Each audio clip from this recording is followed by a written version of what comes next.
Vous regardez le Club Expert. Aujourd'hui, on va parler de l'épargne des Français avec Jérôme Russac, président de LEA Finance. Bonjour Jérôme. Bonjour. Bonjour Laura. Bienvenue. Bonjour Nicolas, merci. Alors c'est vrai qu'on le sait, hein, les Français ont accumulé de l'épargne pendant la crise. Entre la fin du premier trimestre 2020 et la fin du premier trimestre 2021, le surplus d'épargne a été évalué à pas moins de 142 milliards d'euros par la Banque de France.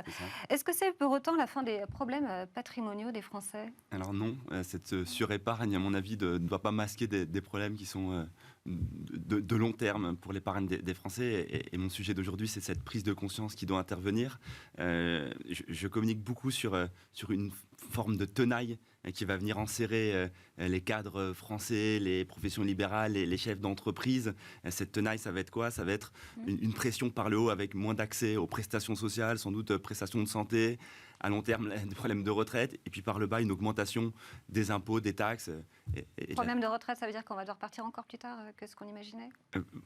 Alors, en ce moment, on est plutôt sur 64. Moi, j'ai entendu Édouard Philippe parler de 67 ans. Je pense que pour les jeunes générations, on parlera sans doute de 70. J'espère pas plus.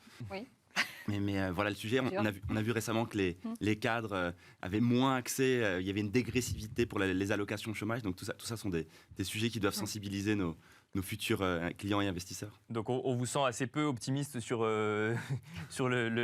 l'avenir des cadres. On peut quand même rappeler qu'il y a eu des baisses d'impôts récemment et même une baisse des charges sociales déplacées sur la CSG afin de justement donner un peu d'air aux Français. Et là, on ne parle pas des différents chèques énergie ou autres qui sont liés à des actualités très précises. Mais là, c'est pas suffisant pour vous. Alors l'ensemble des mesures que vous évoquez, elles avaient été prises en réalité avant la crise Covid et sans doute pour répondre à tout ce qui s'était passé au sortir de la précédente crise des subprimes. Bien sûr. Mais voilà, cette crise, elle a balayé un grand nombre de sujets. Les récentes baisses d'impôts et de charges qui ont été mises en place, elles ont été à nouveau balayées par une augmentation récente de la CSG. Donc voilà, il faut qu'il y ait une vraie prise de conscience de la part des épargnants et qu'ils comprennent que les enjeux sont cruciaux dans le moyen et surtout dans le long terme. Et là, on ne parle pas de l'inflation. J'y arrive.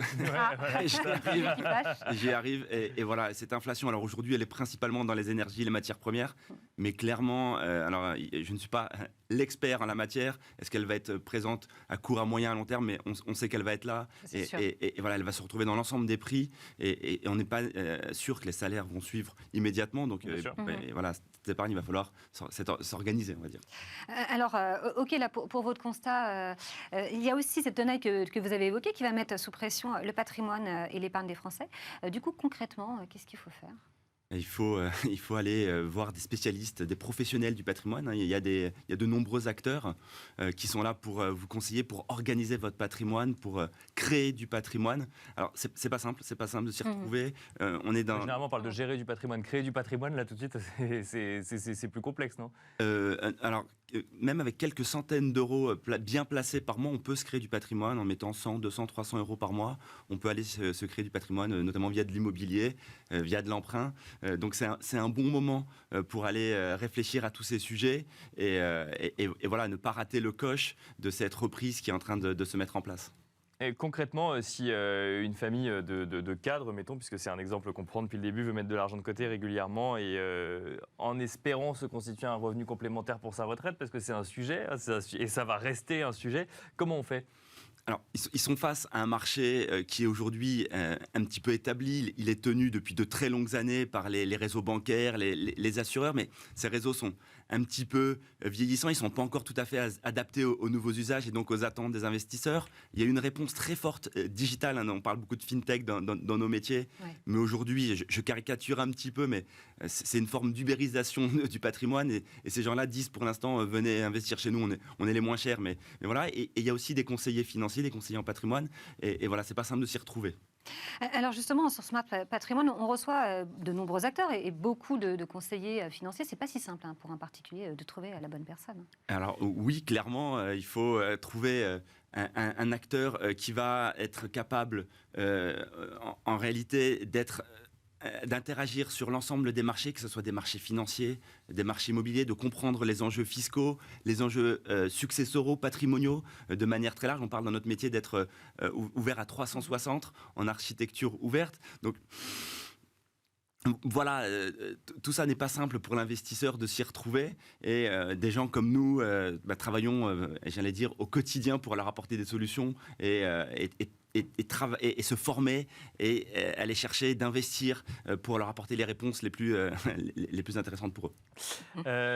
Très rapidement, il reste qui afin de se sortir de cette tenaille à la française du coup le CGP, du coup, c'est ça? C'est ce que vous nous dites? Alors, pour être plus précis dans ce que je vous dis, voilà, il va falloir éviter l'acteur qui, lui, n'aura pas les moyens d'investir dans le long terme sur de la digitalisation, de maintenir... Donc le groupe plutôt, ou le gros CGP? Alors, on évite l'acteur esselé qui a déjà sa clientèle et qui est débordé par tous ces sujets.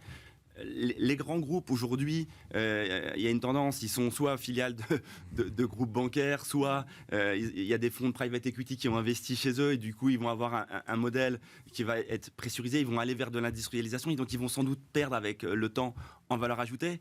Donc il reste des gens comme nous.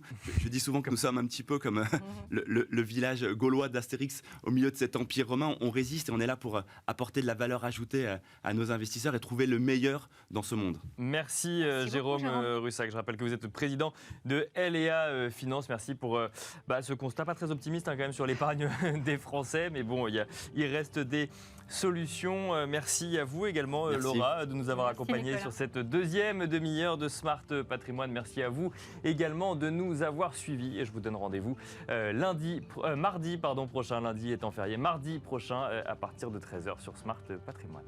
Bon week-end.